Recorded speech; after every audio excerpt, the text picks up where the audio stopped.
मैं आपसे पूछना चाहती हूं कि एक सक्रिय विपक्ष की पार्टी होने के नाते क्या कहीं ना कहीं आने वाले उत्तर प्रदेश के चुनाव के लिए आपको नहीं लगता कि कांग्रेस और बाकी इंडिया अलायंस के घटक दलों को कहीं ना कहीं समीक्षा करने की जरूरत है?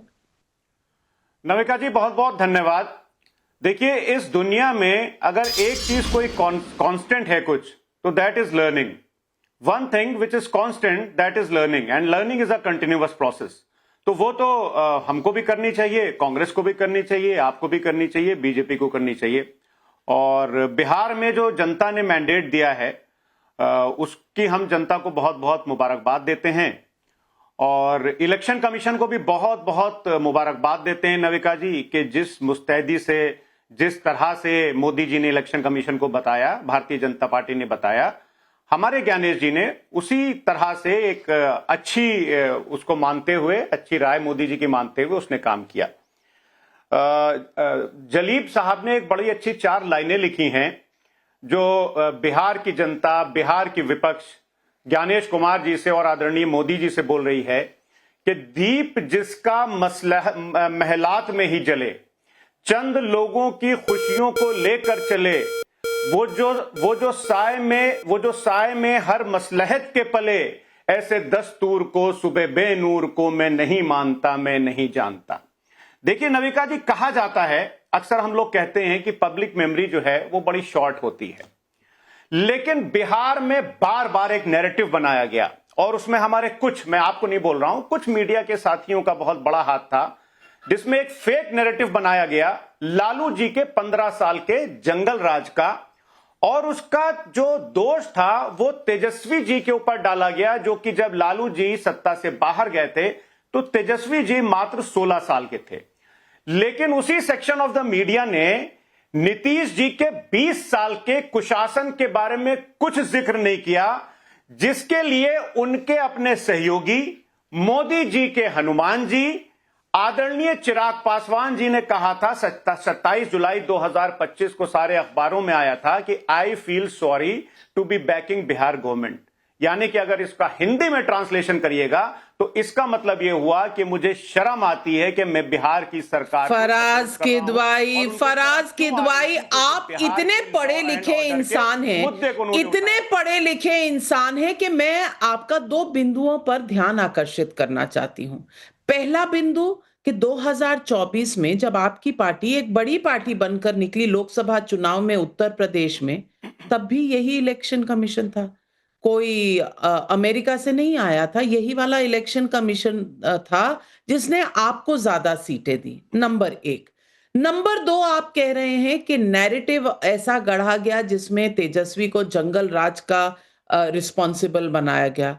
तो मेरे भाई, नैरेटिव तो 2024 में आपने भी गढ़ा था कि जो संविधान है वो खतरे में है, बदल दिया जाएगा, इसीलिए ये लोग 400 की बात कर रहे हैं। तब आपने ये भी कहा था कि रिजर्वेशन चला जाएगा, ये हो जाएगा, वो हो जाएगा। नैरेटिव आपने गढ़ा था, तब नैरेटिव आपका वाला मान लिया पब्लिक ने, आज दूसरा वाला मान लिया। अब इसमें भी मोदी की गलती, प्रदीप भंडारी। ये हर बात पर और हर मुद्दे के लिए मोदी क्यों जिम्मेदार हो जाते हैं, मेरी समझ में ये नहीं आता। क्योंकि जब तक विपक्ष डिनायल में रहेगा, अपनी गलतियां ही नहीं समझेगा, तब तक क्या ये यूं ही करारी हार आती रहेगी हाथ में? नविका जी, एक जेंजी की टर्म है, डेलुलू इज दी ओनली सोलुलू। इन लोगों के डिल्यूजन में रहना और इसी पूरे के पूरे मुंगेरी लाल के हसीन सपने में रहना हमारे लिए तो बहुत अच्छी बात है, क्योंकि ऐसे ही चलता रहा तो राहुल गांधी 95 चुनाव आ रहे हैं, 195 चुनाव हारेंगे। आज कांग्रेस की स्थिति एक गाड़ी की तस्वीर दिखा रही है, इस गाड़ी में जितने लोग बैठ सकते हैं वो ज्यादा है कंपेयर टू कांग्रेस की कितनी सीटें आई हैं। आपके पैनल में भी नविका जी, जितने लोग वोटिंग डे और काउंटिंग डे पे बैठे थे उनकी संख्या ज्यादा थी जितनी सीट बिहार की जनता ने कांग्रेस पार्टी को दी है। तो आज बिहार के करोड़ों जनता ने बता दिया कांग्रेस पार्टी की स्थिति क्या है। मैं आपसे एक बड़ी बात कहना चाहता हूं, 2010 के अंदर भारतीय जनता पार्टी का स्ट्राइक रेट 90% था नविका जी, अभी 88% है। तब कांग्रेस पार्टी की सरकार थी केंद्र के अंदर, तब हम कैसे लेके आ गए? 1984 के अंदर राजीव गांधी का लोकसभा में 80% स्ट्राइक रेट था, तब कैसे हो गया? सिक्किम के अंदर 32 में से 32 सीट्स 2009 के अंदर सिक्किम डेमोक्रेटिक फ्रंट लेके आई, तब कैसे हो गया? दरअसल जीजाजी रॉबर्ट वाड्रा, जो कांग्रेस पार्टी के जीजाजी, उन्होंने बिल्कुल सही बात की है। नए चुनाव होंगे और वो नए चुनाव लीडर ऑफ ऑपोजिशन के लिए होंगे, क्योंकि आज ना ममता बनर्जी राहुल गांधी को स्वीकार रही है, ना अखिलेश यादव खुले मन से राहुल गांधी को स्वीकार रहे हैं, ना स्टालिन राहुल गांधी को स्वीकार रहे हैं। तो आज बिल्कुल जीजाजी आईना राहुल गांधी को दिखा रहे हैं कि अब जो 90 सीट आई है 2029 में यही हाल रहा तो 9 सीट भी कांग्रेस पार्टी की नहीं बचेगी। अब बात रही बिहार की जनता ने, बिहार की जनता ने ये तो बता दिया करोड़ों लोगों ने निकल के कि वो राहुल गांधी के एजेंडे में विश्वास नहीं रखते, पर बार बार ये क्यों ऐसा कर रहे हैं? क्योंकि ये भले फिराज के दुबई हो गए, इनको परिवारवादी अखिलेश को प्रोटेक्ट करना है, भले यहाँ पे अश्विनी मिश्रा हो गए, इनको परिवारवादी राहुल को प्रोटेक्ट करना है, भले टीएमसी के प्रवक्ता हो गए, उनको परिवारवादी ममता बनर्जी और अभिषेक बैनर्जी को प्रोटेक्ट करना है। इनको आम कार्यकर्ता से कोई लेना देना नहीं है। इसीलिए जैसे प्रधानमंत्री नरेंद्र मोदी जी ने कहा, इनकी पार्टी में दो फाड़ होना तय है। ये जितना बोलना चाहे जीजाजी बोले, हम तो आराम से बैठ के एंटरटेनमेंट देख रहे हैं कांग्रेस पार्टी का, क्योंकि जनता आज कांग्रेस पार्टी को एक एंटरटेनमेंट पार्टी देखती है, पॉलिटिकल पार्टी नहीं देखती।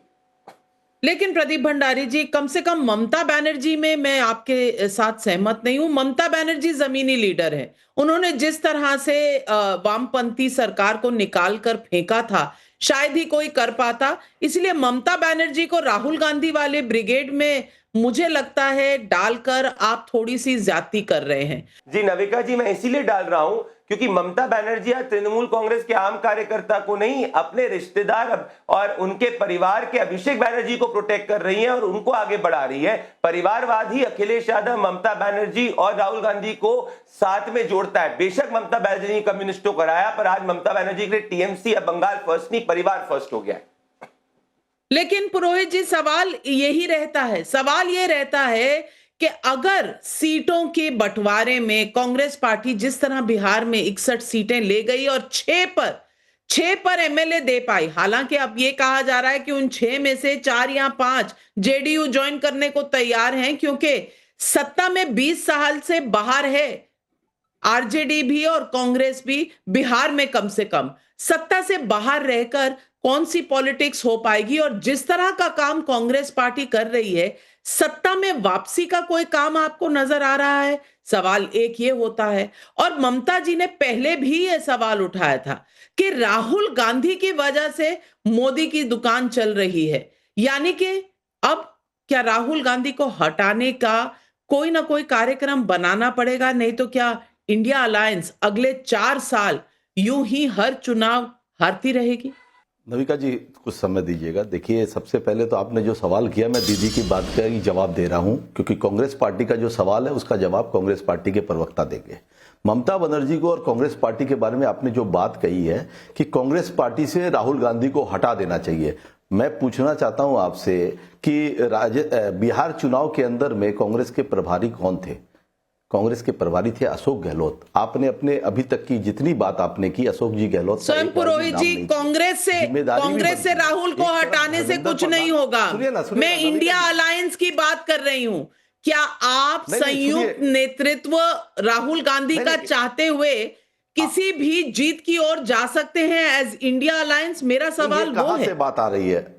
देखिए, देश की जनता आगे की जो रणनीति है, ममता बनर्जी से सीनियर लीडर आज की डेट के अंदर में इंडिया गठबंधन में कोई दूसरा नहीं है। शरद जी पवार है, उनकी सत्ता आज की डेट में सुप्रिया सुले ज्यादा संभाल रही है। अजित पवार उनके भतीजे देखते थे, वो आज एनडीए में चले गए हैं।